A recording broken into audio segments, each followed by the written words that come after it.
What happened to the man who vanished in the MRI room? The official incident report contains exactly 247 words. I counted them many times during the investigation, a pitiful summary of the most disturbing case in Ridgemont Medical Center's history. It states that on March 7, 2023 at approximately 2:17 p.m., patient Derek Keller, 36, was recorded entering MRI Room 3 for a routine brain scan and was never observed exiting the facility. The report calls it an unexplained disappearance. I call it something else entirely. My name is Dr. Sarah Chen. I was the radiologist on duty that afternoon. What follows is my account of what actually happened, not the sanitized version distributed to the press, not the heavily redacted documentation provided to the family, but the truth as I witnessed it. I'm recording this now because the dreams won't stop. Because the voices I hear when the MRI machine powers up have become unbearable. Because someone needs to know before they replace the machine and it happens again. It began as an utterly routine procedure. Derek Keller had been experiencing persistent headaches and visual disturbances for several months. His neurologist ordered a standard MRI to rule out any structural abnormalities. Nothing about his case suggested complications. He had no metal implants, no claustrophobia, no contraindications whatsoever. I remember him clearly. Tall, athletic build, with a nervous smile that didn't reach his eyes. He wore faded jeans and a gray University of Michigan sweatshirt. He joked with the technician, Mike Harrell, about how the banging of the MRI machine couldn't possibly be worse than his toddler's tantrums. "How long will this take, Doc?" he asked me during the pre-scan interview. "About 45 minutes, I told him. Just lie still and we'll be done before you know it." Keller nodded, handed his wedding ring to Mike and walked into the scanning room. That was the last ordinary moment of that day. Mike positioned Keller on the table, secured the head coil, provided earplugs, and handed him the emergency button. I watched through the observation window as the table slid into the machine's bore. All standard procedure. The initial scout images looked normal. 10 minutes into the scan, everything was proceeding exactly as it should. At minute 13, something changed. Our MRI machine is a 3 Tesla Siemens magnetom, powerful but well within clinical standards. During Keller's scan, I noticed unusual fluctuations in the magnetic field. Minor at first, small artifacts in the images, brief moments of signal disruption. "Are you seeing this?" I asked Mike, pointing to the monitor where strange patterns were appearing in the resonance data. "Probably just some interference," he replied, adjusting some settings. "The hospital installed new equipment in the adjacent room last week. Might be causing electromagnetic disturbance." I wasn't convinced. The artifacts weren't random. They seemed to follow a pattern, almost like, forgive how unscientific this sounds, like a pulse or a heartbeat. But not Keller's. Something else. Something superimposed over our patient's readings. At minute 17, Keller pressed the emergency button. Mike immediately hit the intercom. "Mr. Keller, are you all right?" Through the speakers came a sound I still hear in my nightmares. Not words exactly, but a strained vocalization, like someone trying to speak while underwater. "I'm stopping the scan," I said, already moving to the emergency shutdown. "Wait," Mike said, holding up his hand. "He's talking now." And indeed, Keller's voice came through, strangely calm. "Something's wrong with the machine. I can see inside it. There's something moving in the walls." Mike looked at me, confused. "What's he talking about?" "Mr. Keller," I said into the intercom, "we're going to bring you out now. Just remain still for a few more seconds." "No!" The force of his response startled us both. "Don't stop it. I need to see more. They're showing me something. They're trying to..." His voice cut off abruptly. On our monitoring screen, Keller's vitals spiked dramatically, heart rate jumping from 72 to over 150 beats per minute in seconds. His respiration became rapid and shallow. "Get him out now," I ordered, hitting the emergency retraction. The table began sliding out but moved more slowly than it should have. The lights in the control room flickered. On our screens, The magnetic field readings were off the charts, showing levels that should have been impossible for our equipment. When the table finally emerged, Derek Keller was gone. Not hiding, not somehow escaped from the room. Simply gone. The table was empty except for the head coil, now twisted into an unrecognizable shape, as if crushed by enormous pressure. The emergency alarm blared as the machine's auto shutdown engaged. Security protocols initiated lockdown procedures for the MRI suite. "What the hell just happened?" Mike whispered, his face drained of color. "Where is he?" We searched every inch of that room. Behind the machine, inside the narrow service crawl space, even the ceiling panels. Hospital security reviewed the footage from every camera in the department. Derek Keller had walked into that room and never walked out. The investigation that followed was extensive, but ultimately inconclusive. Mechanical engineers from Siemens examined the machine and found no malfunctions. Physicists tested the room for radiation or other anomalies and found nothing unusual. The police treated it as a missing persons case, but with no evidence of foul play and no body, there was little they could do. The case might have ended there, an unsolved mystery, a grieving family, a notation in hospital records. But that's when the glitches started. 3 weeks after Keller's disappearance, we resumed using MRI Room 3. The machine had been thoroughly inspected, recalibrated, and cleared for clinical use. My first patient was an elderly woman with early signs of dementia. As her scan began, I noticed something strange in the images. In certain sequences, particularly the T2-weighted scans, there appeared to be a second, fainter image superimposed over her brain. A second set of neural pathways like a ghostly duplicate. When I adjusted the contrast, I nearly fell out of my chair. Staring back at me from inside the old woman's brain scan was a face. A man's face, his features distorted in what could only be described as agony. His mouth was open in a silent scream. I recognized Derek Keller immediately. I shut down the scan and claimed equipment malfunction. Later that night, after everyone had gone home, I returned to examine the raw data. The face was still there, embedded in the digital information. Not a visual pareidolia or a trick of my exhausted mind, but actual data points forming a distinct human visage. Over the next 2 months, Keller's face appeared in scan after scan, sometimes barely perceptible, sometimes devastatingly clear, always in pain, always screaming, always looking directly at the camera as if he knew he was being observed. I began documenting these occurrences privately, afraid to report them officially. Who would believe me? What would this do to Keller's family, still desperately hoping he might be found alive? Then the patient started reporting things. A college student claimed to hear whispers coming from inside the machine. "It's asking for help," she said, trembling as we removed her from the scanner. "It knows my name." A middle-aged man became hysterical during his scan. "Someone's in there with me," he shouted. "Someone's watching me from inside the walls."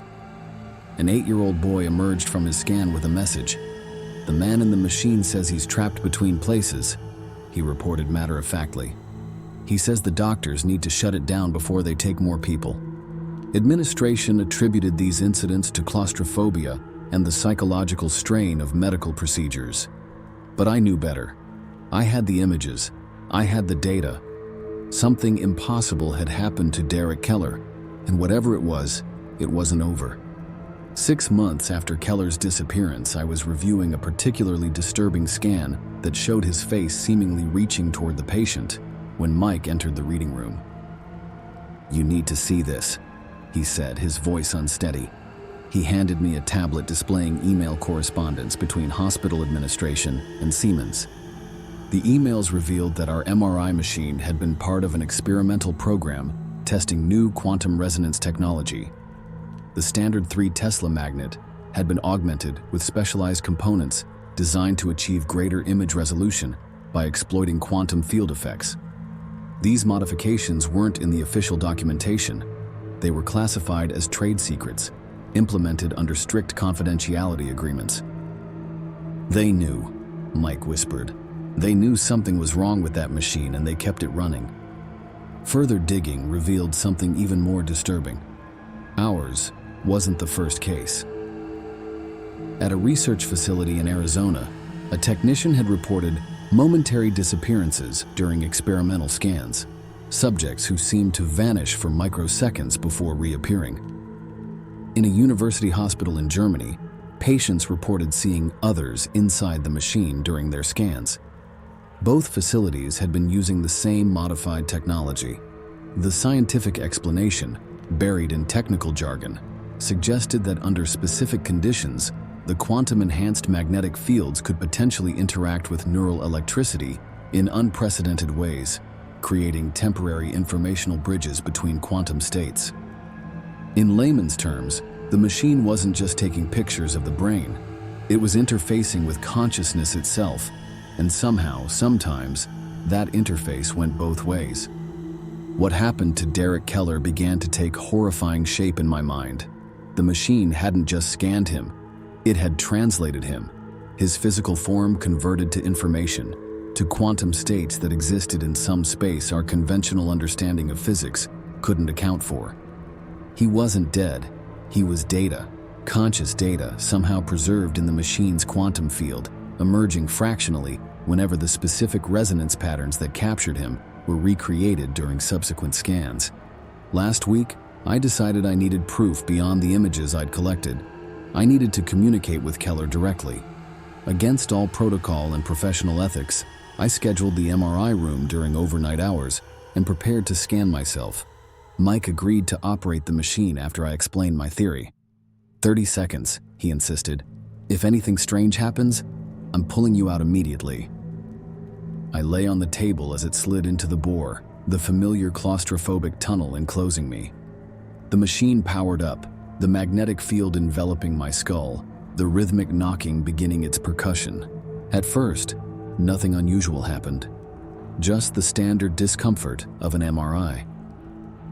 Then, around 20 seconds in, the knocking pattern changed, became irregular, almost like Morse code. The inside of the bore began to shimmer, as if the solid walls were becoming transparent. Beyond them, I glimpsed what I can only describe as endless corridors of light, stretching in impossible geometries. And moving through these corridors were shapes, human-like but distorted, stretched and compressed as if viewed through warped glass. One approached the barrier between that space and mine, a face pressed against the thinning membrane separating us. Derek Keller's face, no longer in agony, but eerily serene. His lips moved. No sound emerged, but somehow I understood him perfectly. It's beautiful here, Dr. Chen. I can see everything, all possibilities, all realities layered upon each other like pages in a book. I've learned to move between them. Are you trapped? I thought, unsure if he could hear me. His expression shifted subtly. Not trapped, transformed. The machine didn't malfunction. It worked too well. It showed me what's always been here, just beyond perception. Behind him, other figures moved closer. Dozens, then hundreds. Faces I didn't recognize, some human, some not quite. Who are they? I asked. Others who found their way here, from different times, different places, different machines. The walls between worlds have always been thinner in certain locations. Your MRI machine simply found a way to measure that thinness, to quantify it, and in doing so created a door.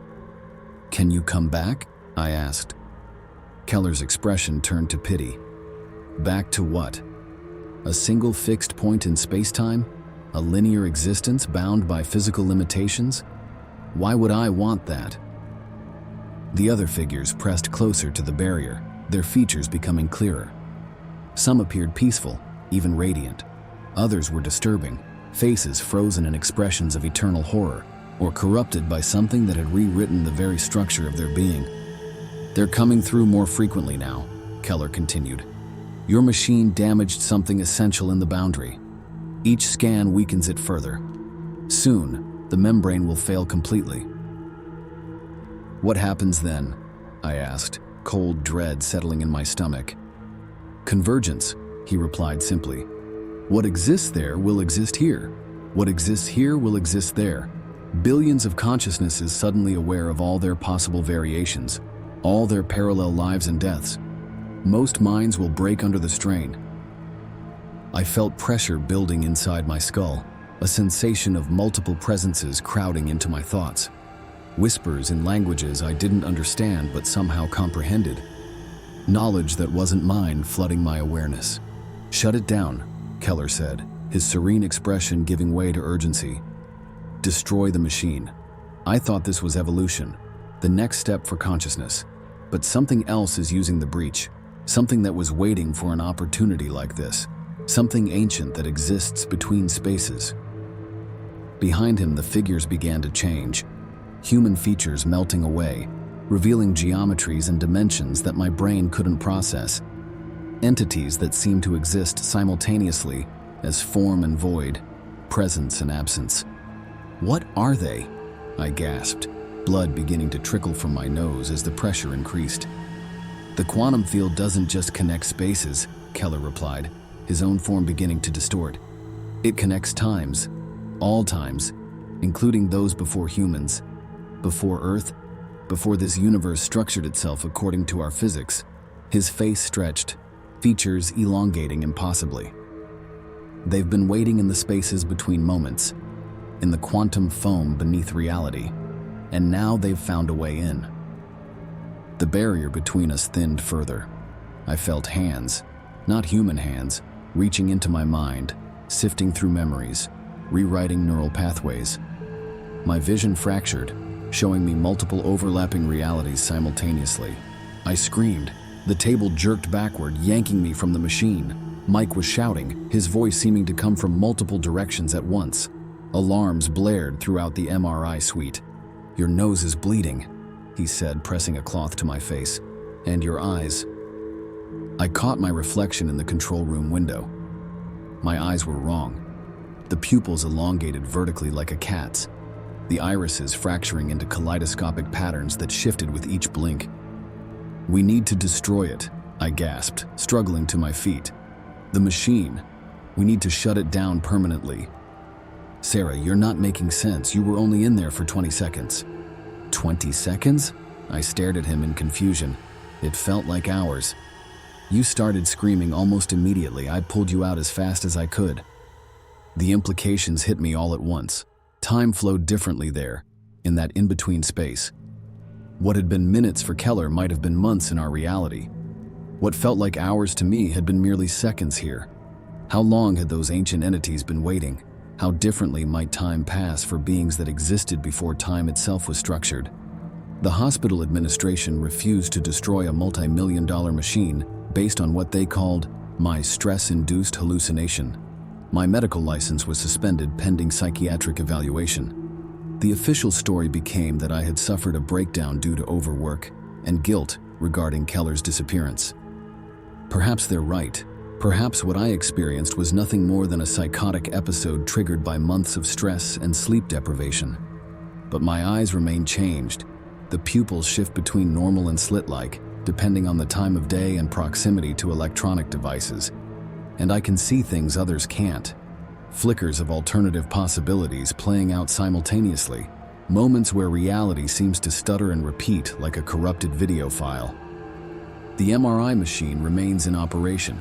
Patient complaints about voices and presences during scans have increased 300% over the past month, according to the records I can still access. The hospital has installed additional restraints to prevent patients from prematurely terminating their scans. Last night I broke into the facility. I needed to see the machine one more time to confirm what I suspected. The MRI room was locked, but I still had my access card. As I approached room 3, I could hear the machine running, despite it being 3:17 a.m. with no patient scheduled. Through the observation window, I saw that the table was extended, the bore empty, yet the machine was fully powered, the magnetic field active, scanning nothing but empty air. On the monitors, images were forming, brain scans with no brain present, and in those images, faces, hundreds of faces, no longer just Derek Keller, but a multitude of entities pressed against some invisible barrier, looking out into our world. As I watched, horrified, the technician's chair slowly rotated toward me. It appeared empty at first, but as my altered vision adjusted, I could perceive a faint outline, a human shape composed of something like static electricity or quantum probability. It raised what might have been a hand and pointed at the screen, where new words were forming in the image data. Too late, membrane failing, 2 weeks remaining. They are already here. I fled the hospital and drove home to write this account. As I type these words, I can see them splitting into multiple versions, each keystroke creating branches of alternate texts. I'm simultaneously writing in parallel realities. The membrane is failing, reality is fracturing, and whatever exists in the space between quantum states has found our weakness, our arrogant certainty that we understand the boundaries of existence. What happened to the man who vanished in the MRI room? He became the harbinger of something far worse than death, a messenger warning us of the entities that hunger for our structured reality, entities that now have a door, and the door is opening wider with every scan. If you're reading this and begin to notice strange artifacts in electronic devices, images where there should be none, voices emerging from white noise, moments where time seems to stutter, it's already started. The breach is spreading beyond the machine that created it, propagating through networked systems, through the electromagnetic fields that saturate our modern world. I'm going back to the hospital tonight with thermite charges. I may not succeed. I may already be too late. But if you're reading this and the world still seems normal to you, if reality still follows predictable patterns and your eyes still show you just one version of events at a time, treasure it. That stability is far more fragile than any of us ever realized. What happened to the man who vanished in the MRI room? He glimpsed the truth, and the truth glimpsed him back. It glimpsed all of us, and now it's coming through.